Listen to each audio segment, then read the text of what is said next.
A few months ago in the fall, I shot an ad outside. It's got hot dogs, lots of sunlight, some interesting characters. So let's check out how we did it. So I wanted to walk through step by step, really lay out how the production process happened, how we got to the final look, as well as discuss the tools that I use to attain that look.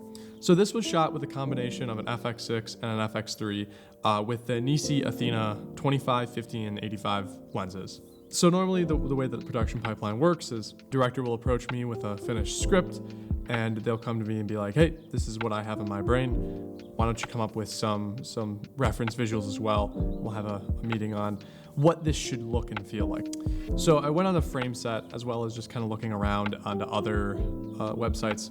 And I mainly utilize FrameSet. A lot of other reference photo galleries will have more movie style content, and sometimes it doesn't really blend well with ads, just because most likely ads are gonna be light, airy, sort of happy feeling things, unless it's not. In that case, go ahead and use Joker as your reference.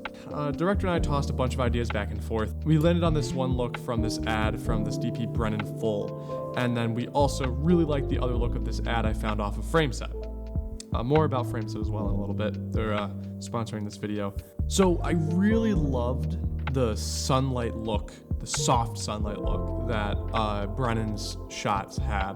Being as we're shooting it in fall and it's probably was 45 degrees out, that we really need to make sure that it looks like it's in the middle of summer and a happy, warm environment. We kind of landed on that as like, okay, cool, let's move forward with, a key is gonna be sort of bouncing warm.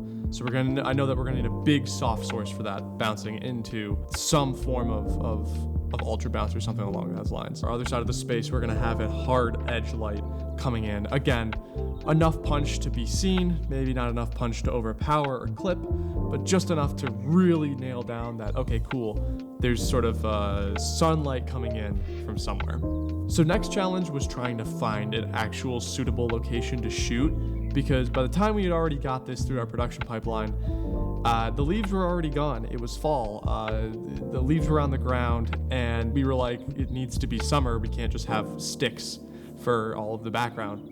So we found a pretty well-known location, which is a local park that gave a more urban city feel, which is what the director really wanted to lean into, is feel like this could be in Manhattan, this could be in Chicago. Had some trees, had some taller buildings nearby, and we ended up liking this angle for our cart guy, where it's kind of looking back and you see some road, and you also see, a path kind of snaking into the background with a little bit of leading line that we can put our line of customers down.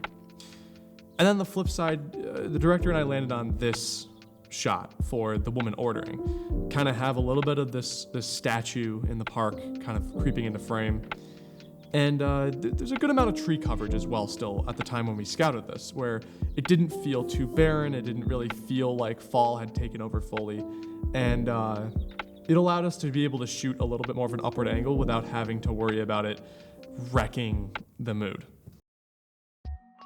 So I want to take a quick break to talk about the sponsor of this episode, FrameSet. If you're a DP, you know that finding references is a key component in the creative process.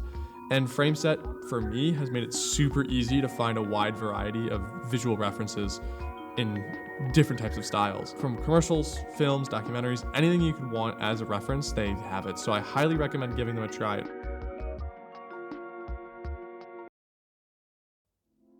After we found our angles, I knew first thing is we're gonna need some form of punchy light.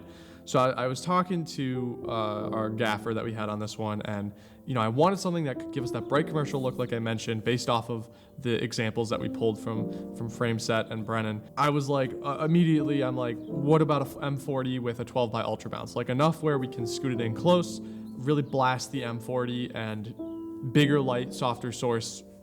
It always just looks better.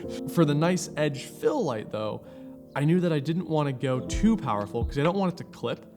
But I wanted something which could just be sneaking in there and be noticeable, but without being aggressively taking your eye away.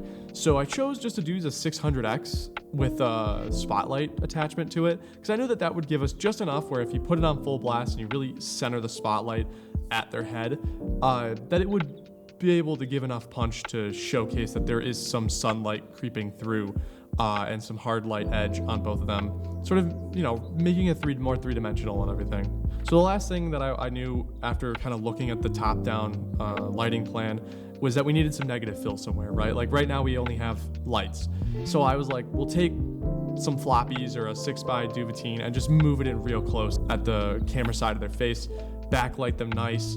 And since we're going shoulder coverage shots, just traditional, super easy to kind of do that while maintaining enough visual variety. So it was pretty simple. Unfortunately, you know, the week that we were going to shoot, as it approached, we realized that it was gonna get really windy. The gaffer was like, hey, we didn't have enough grips on this set because it's a smaller commercial shoot to have a lot of 12x flying or a lot of 6x flying because they're just gonna get swept over and we need people holding them. So originally I kind of wanted to have a 12x top with a 12x bounce side and then the 6x coming here.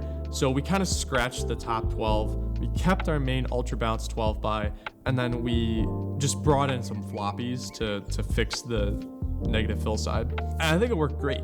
So then the last thing, which on the day my gaffer put together, was he used these small Intelitech Lego lights that had this ball eye light attachment onto it, and he just kind of moved them in really close just to help with how dead their eyes would look because we're bouncing and it's bright sunlight and there's some harsh shadows and all that. And I thought it looked fantastic. You know, it really catches in their eye, makes them look alive, and, you know, in a commercial, that's what you're kind of looking for. So overall, I thought this was like a pretty simple outdoor lighting setup that a lot of low-budget commercials could probably attain. I hope it shows that when you put the right people and the right mindset in place, you can really get a higher quality look than what you used to be able to when, you know, a lot of this equipment was out of reach. Hope you enjoyed this one, guys. I'll probably have some more breakdowns coming out soon, and I'll see you guys in the next one.